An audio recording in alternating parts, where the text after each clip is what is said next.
This verdant land of milk and honey boasts 5 deserts, 4 seas, and 3 regions: Judea, where I'm standing, Samaria to the north, and to the far north, Galilee.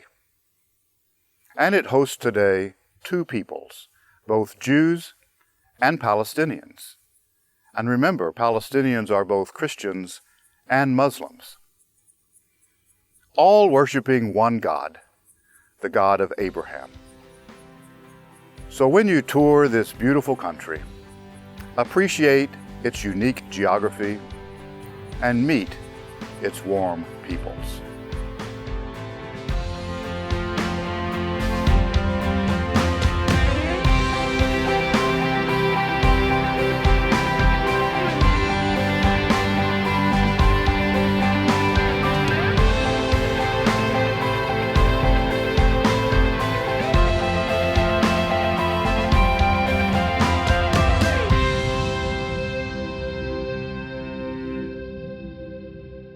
The Holy Land in biblical times and today is a land of 4 seas.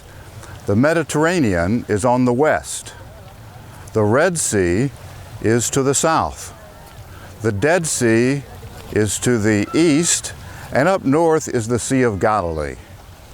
So an easy way to remember these seas is the Med, the Red, the Dead, and the Bread, for the feeding of the 5,000 along the Sea of Galilee.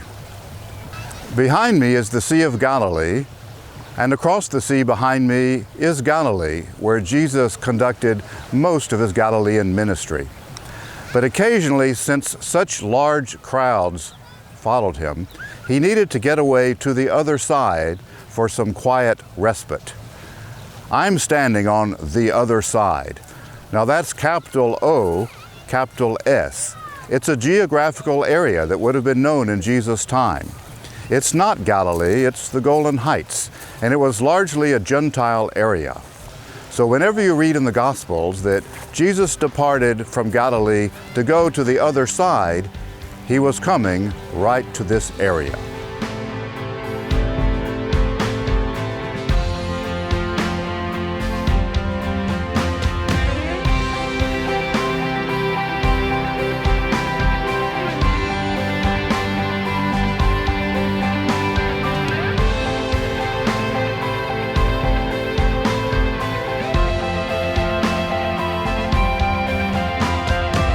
I'm with Yoel, who has lived here at Kibbutz En Gev since 1948.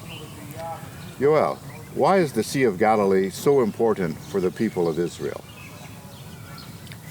The Sea of Galilee is the only freshwater lake in Israel, and we have many needs in a lake like this.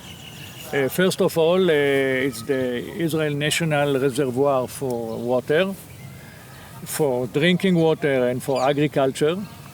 It's also a place for vacation, for people who want to swim, people who want to sail speedboat or big boat and so on. And then fishing, what people want to come fishing, and fishermen, some of them is their job, their life come on fishing. So in many other countries we have one lake for that, and other lake, and here we have to do everything in the same lake. And somehow it's kind of a miracle that it works all together. Boats are there with engine, with fuel and so on, and sardines and fish, and if the lake is not empty, now by us it's almost empty. It's not totally empty, but it's missing 4 meters of water level.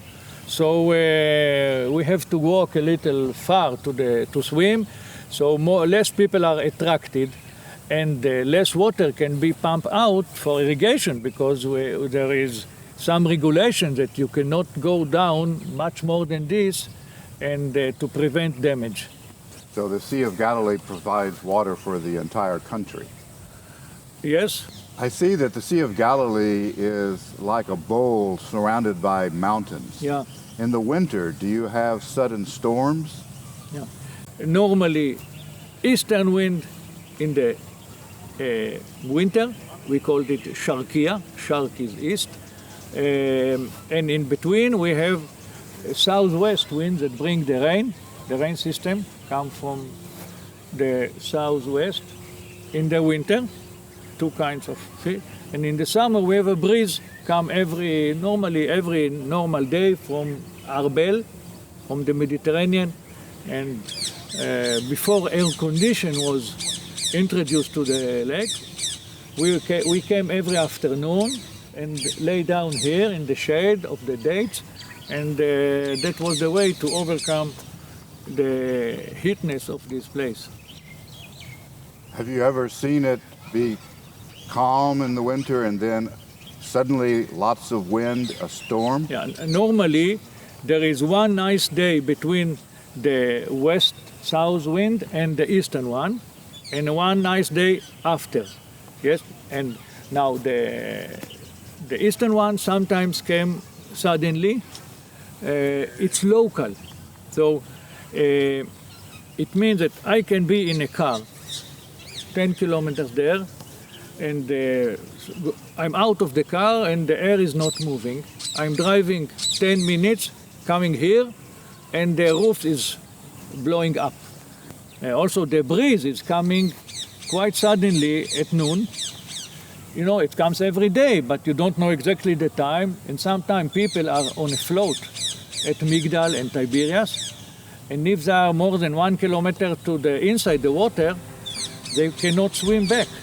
And there is a real problem, and every summer the police boat has a job to rescue people.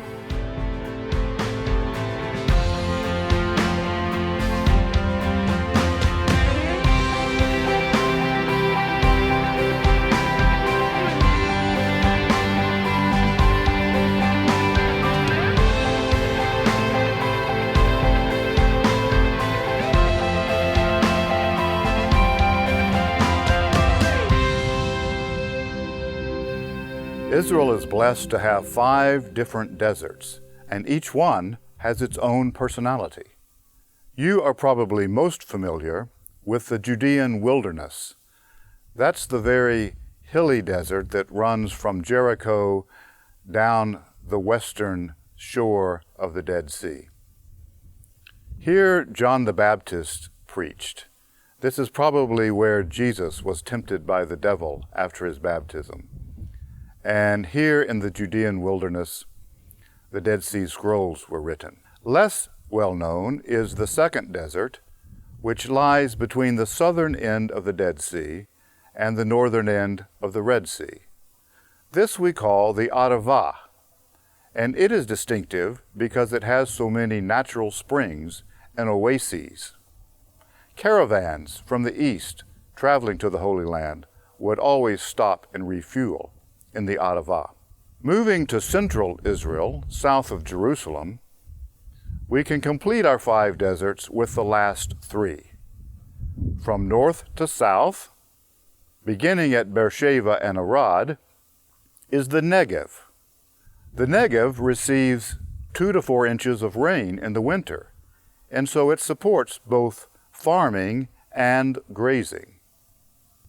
South of the Negev is the wilderness of Zin, which gets less rainfall and therefore supports only grazing in the valleys.